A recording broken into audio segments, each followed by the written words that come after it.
platform on the internet where you can actually view the data, if that makes sense, okay?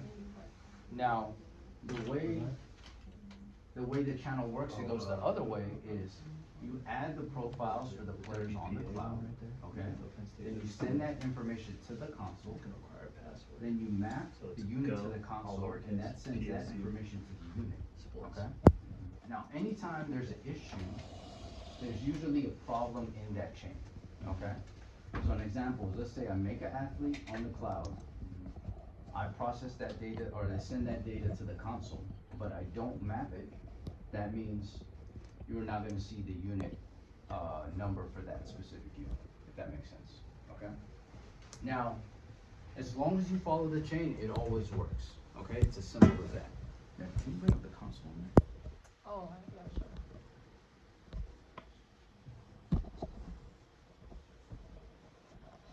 Should take quick for me. No worries. You just need the tiles. Yeah, just the tiles. Well, okay, yeah, it's loading, but you can see the tiles out there. So if you see in the background, that's the console, okay? Now, the cloud is the actual platform with the internet address, and that's where you look at the data for that specific unit, okay? Now, the main thing is we have to add the athletes on the cloud and send that information to the console, okay? Now, let's say we have players that leave, we have to go back on the cloud, archive those players, add new players, and then make sure we send that information to the console where we're actually putting the number for that unit. There's a unit on the a number on the unit, okay? And that's where you put that information on the actual spot on the console. Does that make sense? Yep. Okay. I've had to do that a Okay. couple times before. Yeah, it's gonna be- Now, the main point about talking about this stuff is it's very redundant. It seems like very simple, but it's really important because actually getting the information is the most important part. Now, the thing is with the unit, we can do a whole bunch of things on there, okay? But first things first is it has to be on, okay? Now, after you do a session, you have to make sure you download the information on the console, and that's the second most important thing, okay? Now, when we download the information, the unit stores up to 30 days or 30 sessions on the actual unit, okay? So, let's just say I miss a day and I don't download or I don't see any information. As long as I turn it on and turn it off, it will download, okay? Now, with the console, the thing that's important is as long as the unit is on, we can always work and get the information, okay? Now, when we download, the reason that we download is important is pretty much everything's processed at 10 hertz data, especially live data, but specifically with the console, when we're downloading, that's downloading at 100 hertz data, okay? 100 times per second, okay? So it's a lot more exact of what we're getting with that specific metrics, okay? And now viewing the stuff on the console, okay? Or viewing the stuff on the cloud. So the main thing that touching upon is just pretty much how that process works, and it's always a one-way chain. Units collect the data, data downloads onto the console gets sent to the cloud to view, okay? Now, the thing is, we're gonna touch upon, is it on there? Yeah. So if we see on here,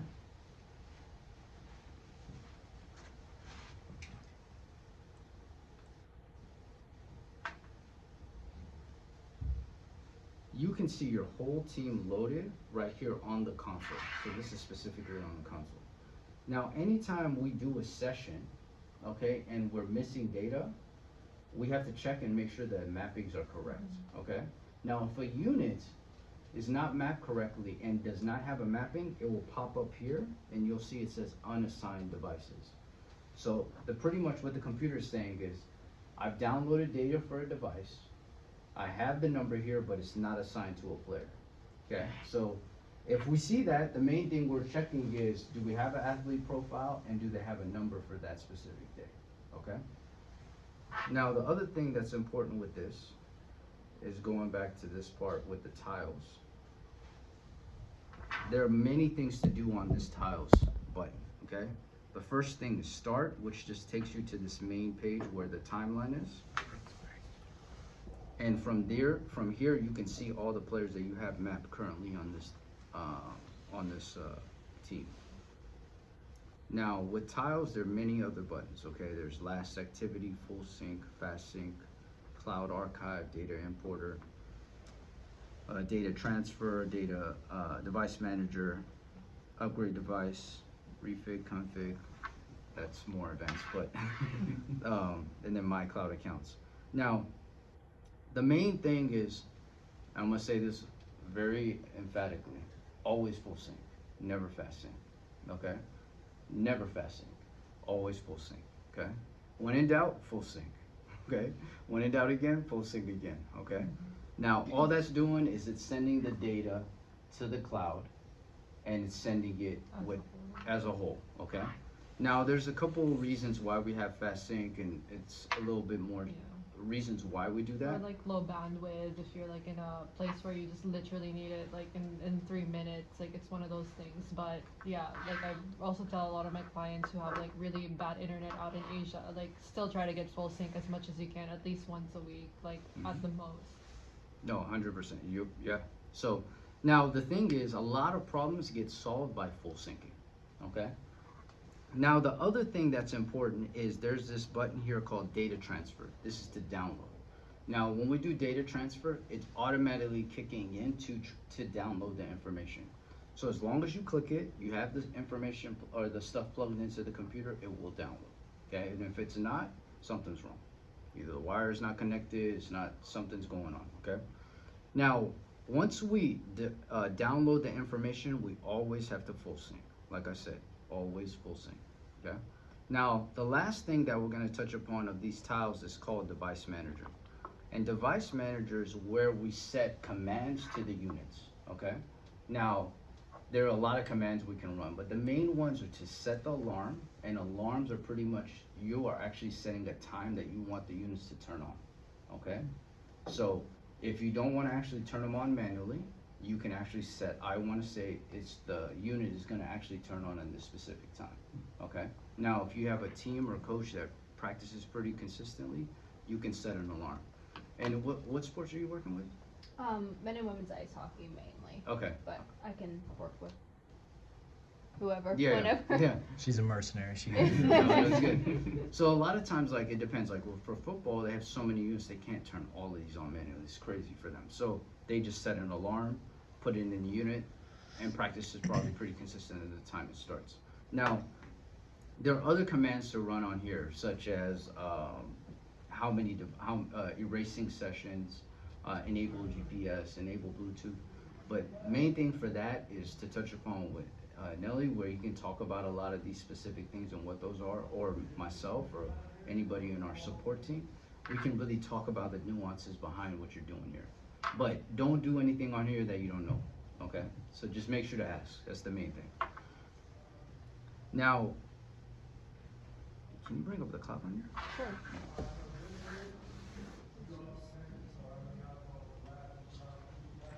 shut this so it doesn't.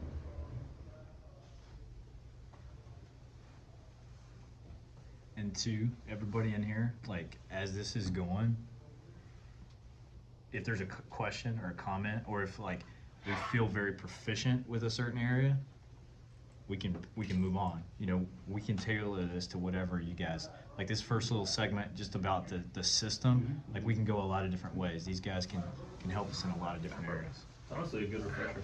Oh, it's huge. No, yeah, it's a, yeah. I fast sync more than I full sync. That's why I was giving him a side eye. I was like, you know, another time that I fast sync is, and I don't do this nearly as often anymore because I don't have my hands on it every single day like I used to.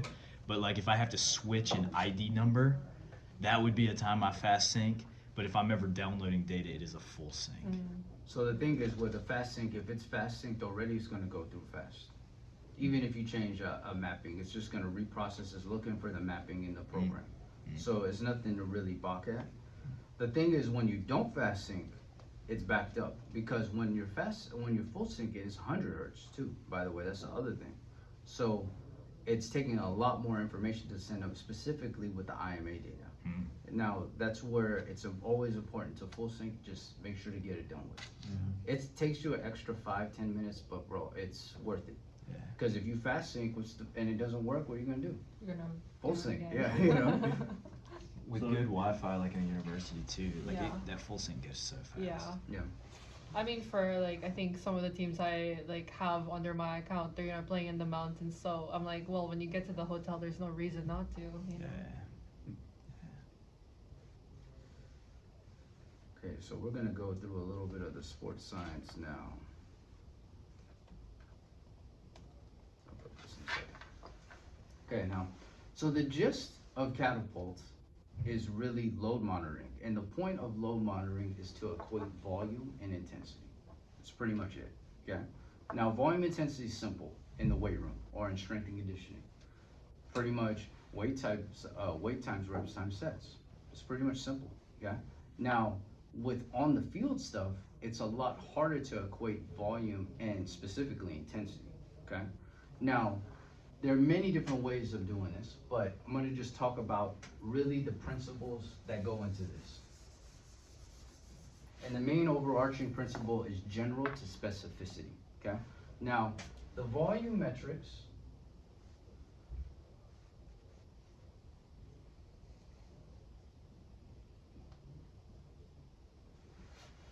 are duration, distance, player load, okay? Now, general to specificity. So the first rule, or the old way we measure volume, is a 2-hour practice is more volume than an hour and a half practice or an hour practice, okay?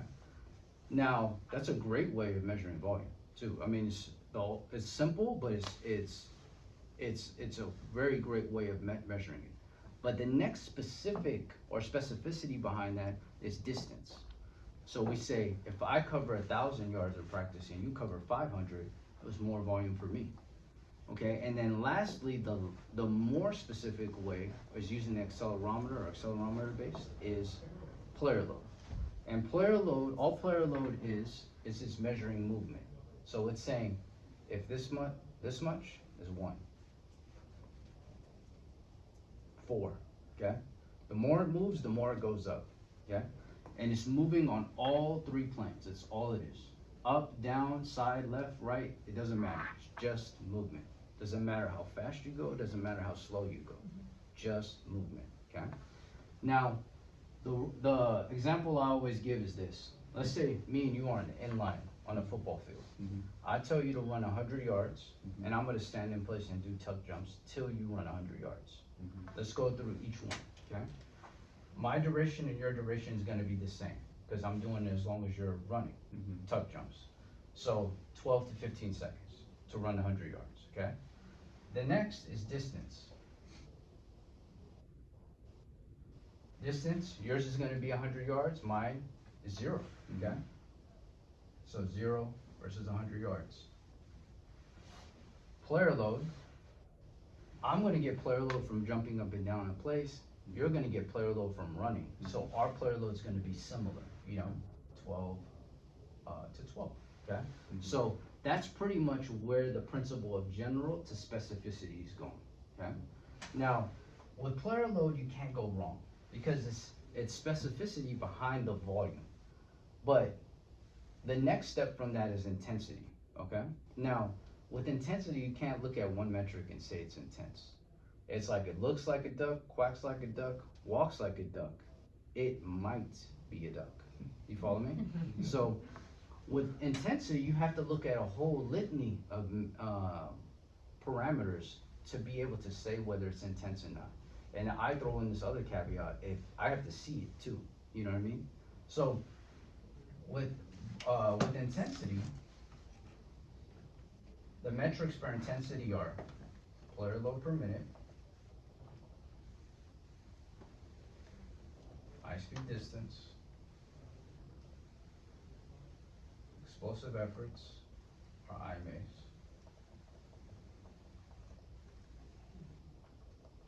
HR banded, heart rate banded. PO banded. The high speed distance, is that per minute or just full on high speed distance? This high speed, I mean, yeah, you can get more into specification, but yeah.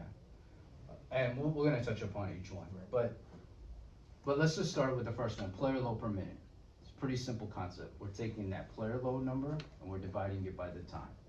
Okay, so we're saying is, if I have more movement in a period that's the same as somebody else, I assume it's more intense than for me, if that makes sense. So the thing is, and we're not even getting into efficiency or that kind of thing. We're just making an assumption. If you move more in a period, the same time period as somebody else, it's more intense, okay? Next is high-speed distance, okay? High-speed distance is we're pretty much looking at a zone of how much distance you cover over a certain miles an hour. And there are many ways to look at it. You can look at it relatively, absolutes, or you can actually look at acceleration, those type of things.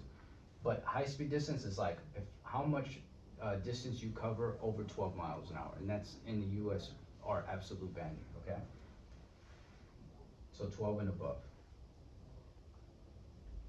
Now the next one from that is explosive efforts, or what I call explosive efforts, but it's IMAs, okay? So IMAs is measuring accelerations, or is measuring acceleration around a clock system, okay? Now, this, to simplify, there are different ways we look at it. 1.5, 2.5, 3.5 meters per second squared, okay? But we pretty much just look at this one, the high, okay?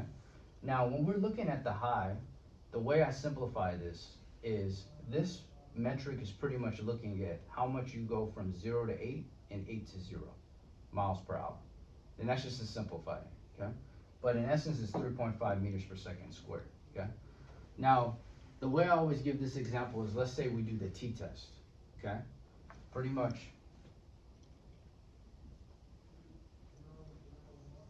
okay? Start here, sprint to the middle, stop, shuffle right, shuffle left, shuffle back to the right, back pedal out. If I do these at a 0 to 8 miles an hour, it's gonna count 1 for every time I do it. Does that make sense? You guys follow me? Mhm. Okay. Now, if I get to the middle here and I shuffle to the right, it's gonna count as another from 0 to 8. Shuffle back to the left, 0 to 8. Shuffle back to the middle, 0 to 8. And back pedal out, 0 to 8, it's gonna count those, okay? Now the caveat to throw on there on top of that is if I go from 8 to 0, it's gonna count another deceleration, okay? So it's as many times if I go 0 to 8 and 8 to 0, okay? Now it's always increments of 8. So let's say I'm running at 8 miles an hour. How fast do I have to run to get one of these? 16, okay? He saved you. Yeah, yeah. 16, okay? So 8 to 16 is 1. 16 to what?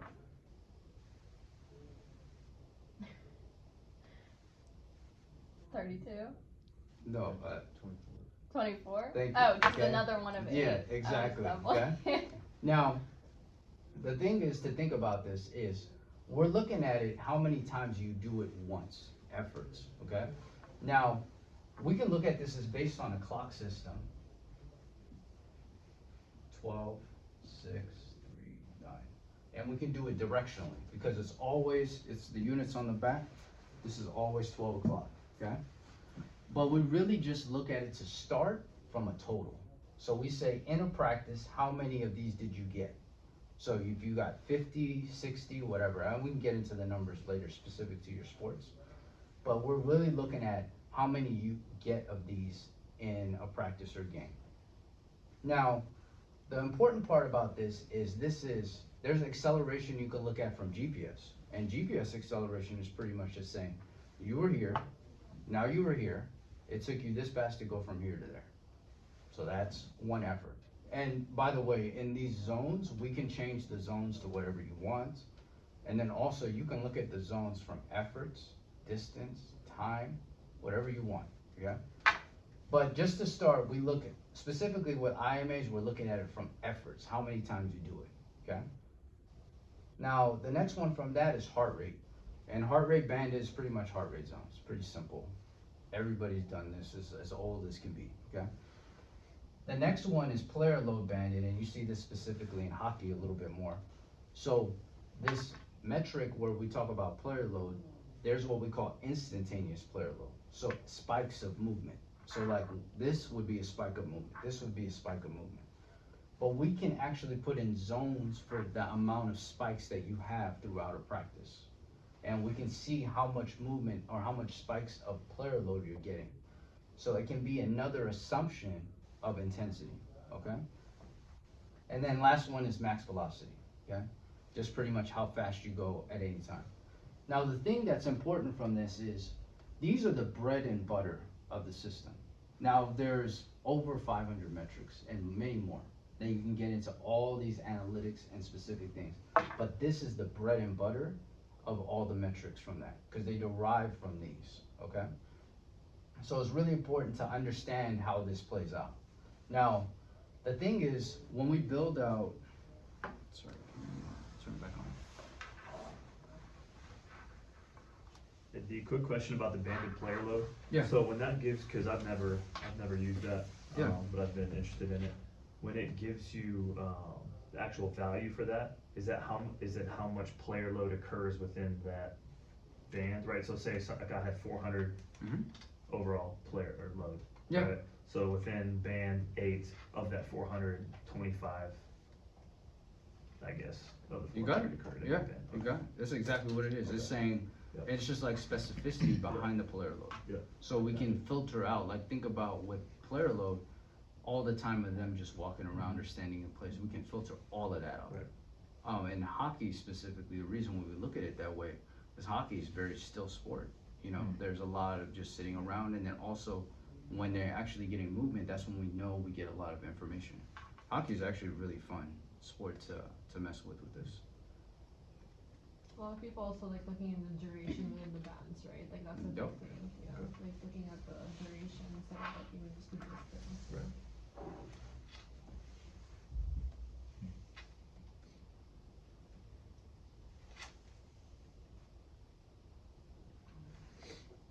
So I'm literally just building this out.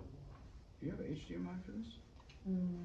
Not with me right No, now. that's all good, don't worry about it. If we go If you have Apple HDMI, TV, like you easily attach it.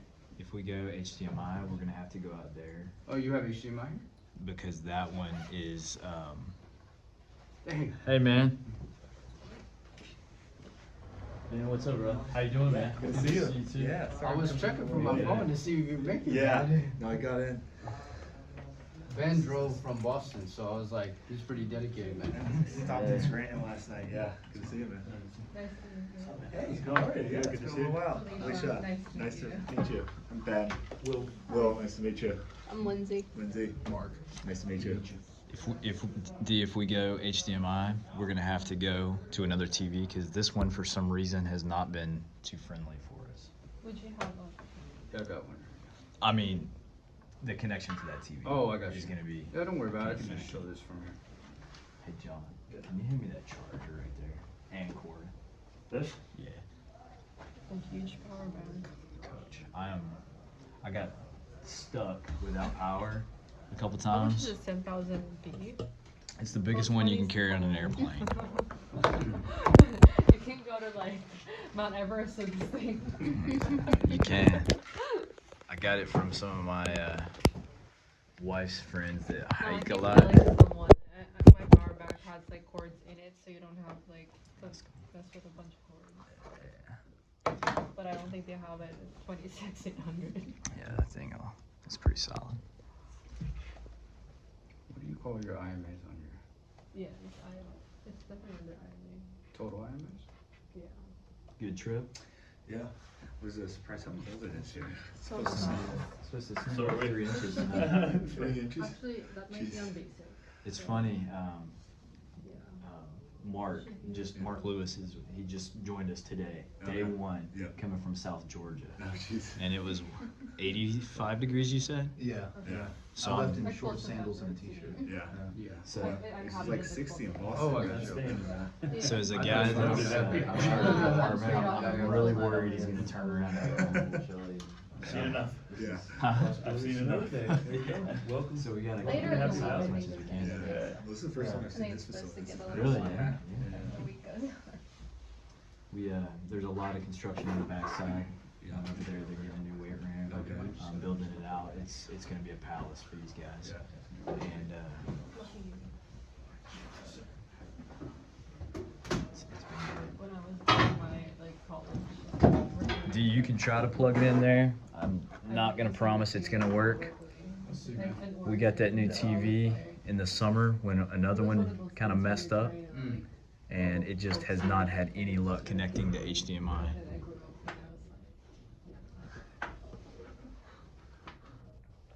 Oh, is that an app for this?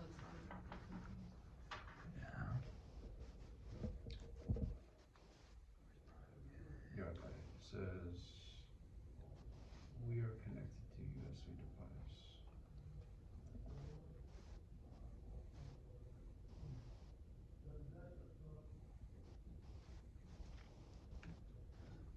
We've just not had any success. It's all good. I can show you guys from here. I bet they'll be done with measurements here pretty soon. No worries. We can do it right here. Okay, so we can see just from what I built here on this cloud. So the way I built this chart is pretty much the positions and then the players, the individual players underneath the positions, okay? Now you can see this from left to right. We start with the volume metrics first, and then we get into the intensity metrics after that. And it's a good way to visualize how you get the volume first, and then move on down to the intensity, because volume is key when you start off with this stuff. Have to know what the workload is first before you can get into the specific intensity, because usually it's an inverse relationship, okay? Now, to start off that, to say is, an example is like in strength and conditioning, I cannot tell you what our reps and sets are gonna be if I don't know how many exercises I'm gonna do in that day. If I'm gonna do 20 exercises, I'm probably not doing tens of tens for every day, if that makes sense. So we start off with the volume metrics, and like you'll see, like personally, as a sports, in my opinion, I don't think you should stray away from looking at the volume metrics like duration and distance. It's important because it can kind of paint a picture. But you can't go wrong with player load, because player load is just telling you the movement. And then we get into the intensity metrics and go from there. So you heard what I said about what the different intensity metrics are, but it's for you to start grasping what they mean out there on the field. So an example is, after a while, you should be able to tell me what's an explosive effort and what is not, or what's high speed distance or what is not, or what period is high speed distance or what is not. And that's from really being able to visualize what these numbers are telling you, if that makes sense. Because like, I've been doing it long enough, I could watch a practice and I can tell you what the player load is like that, just from watching it. But I've just been able to watch it, see a report, watch it, see a report. You start to grasp what the connection is, if that makes sense, okay? So that's how you kind of grasp about what is going on here. And this is a good way to start before we start getting into some of the advanced analytics of looking at this stuff. Did that make sense with what I was explaining with the metrics? Or was that, or do we understand all that? Any questions? No, it's really good. It's really good. Simplifies it as well. Yeah. You're talking volume and intensity. Yeah, How much and how hard. That's it. Now, when we get into the specific stuff, we're gonna talk about the actual specific sports. There are a lot of differences. Like hockey is completely different than women's soccer. Football has a completely different issue than baseball, okay? Now, the start off, I always start off with this talking about is, the first thing is game demands versus practice. So I always give this example. Football is great. How much, if you added the whole year from start to finish, how much of the whole year is games, percentage, and how much of it is not? Practice. Games are tiny. 5%, Way. maybe 5. If you get to 10, that's something. Yeah. Yeah. 90% everything you do. Now talk about other sports. NBA. What do we think that breakdown is? Damn near the opposite. I mean, not complete the opposite, but it's practice is maybe 30%, 70. You follow me? MLS soccer, it's a little bit more balanced. Collegiate soccer, skewed the other way, right? So we're talking about more. Doubleheaders. Yeah, they're playing double. So we're talking about 60% games, really 40, 50-50, sometimes 40-60. You know what I mean? So understanding how that breaks down kind of tells you a lot of what you're supposed to do with this stuff, if that makes sense. Football, 90% of everything you do, you control. So that's why it's really important to focus on this stuff. You follow me? Collegiate soccer, you talk about it, so much of their week is planned out. You guys are playing, what do they play? Thursday? Thursday, Sunday, and then once it's like postseason, then they'll be like Friday. Yeah, Friday, Thursday. Sunday. So Thursday, Sunday, it depends your opinion, but like that's one of the worst ones because you have that break and you lose a practice day because there's really you can't do anything the day after a game. You got the day before a game. You pretty much have only one day of practice for the whole week. And they're most likely traveling the Saturday as well, so Exactly, you yeah. don't really get, So you can kind of get into why this stuff plays out this way, but the thing is, what your demands are tells you a lot of what you can do. So it's really important understanding these numbers, what they are, and then we can get more and more into how to solve the problems that you're trying to do. If that makes sense. Yeah. It's awesome. The main thing with sports science is about you dictating to this what you want to see, not this telling you what to do. If that makes sense. And as long as you start with those principles, I'm telling you, you'll be good. What I like to say too to my clients, because a lot of them, like, when they hear, like, Catapult has, like, 500, 300 metrics, they're always like, oh, so what else can it do? They're always asking, like, the next question, what else can it do? But they don't want to simplify it. And I'm like, well, what questions do you have for your team? I think that's, like, the main thing. It's kind of like, what's the backbone of why do we even do, like, volume and intensity? Because volume answers, you know, how hard a player is working. Intensity is answering at what rate is the player working. So it's like, are you asking more questions than that? If you are, then maybe you can look into more things. But if you're not at that point yet, and that's working for you, then there's really no point to, like, you know, go above and beyond if the questions are being answered. If there's nothing more to kind of grasp, then I think that's enough. Then that's where you advance, is you ask more and more questions. And then you kind of use that system to look through that. And sometimes it might not even be the system. It might be a lot of different things, yeah. Yeah, definitely. So that's pretty much just a rundown of kind of the stuff that I wanted to touch upon. Was there any questions that you guys had? Okay. This is maybe a later conversation, but just if this is Catapult 100, getting started, what are some things daily to do to take care of your system? Yeah. Main thing is collecting data. That's the first thing, okay? So collecting data on a daily basis and making sure it's consistent, okay?